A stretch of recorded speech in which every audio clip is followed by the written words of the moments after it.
Selamun aleyküm.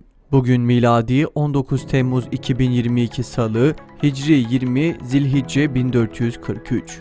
Günün ayeti. Onların çoğu Allah'a iman etmezler de ancak şirk katıp dururlar. Günün hadisi. Alimin abide üstünlüğü benim sizden en basitinize olan üstünlüğüm gibidir.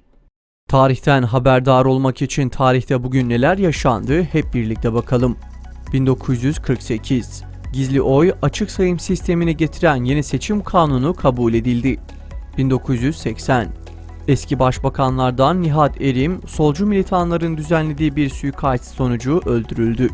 1982 Refah Partisi kuruldu. Ali Türkmen genel başkanlığa getirildi. Necmettin Erbakan siyasi yasaklı olduğundan dolayı genel başkanlığa gelemiyordu. Bu durum 80 sonrası kurulan birçok parti için söz konusuydu. 1993 PKK Van'ın Bahçesaray ilçesi Sündüz Yaylası'nda uzun namlulu silahlarla ateşe açtı. 15 çocukla 9 kadın yaşamını yitirdi. 2013 Camilerde Kur'an dersi vermeyi örgütsel faaliyet olarak kabul eden mahkemeler Müslümanlara ceza yağdırdı. İstanbul 10. Ağır Ceza Mahkemesi aralarında 3 bayanın da bulunduğu 29 kişiye 182 yıl hapis cezası verdi. 2014 Terör rejimi ordusu Gazze'ye yönelik kara saldırıları başlattı.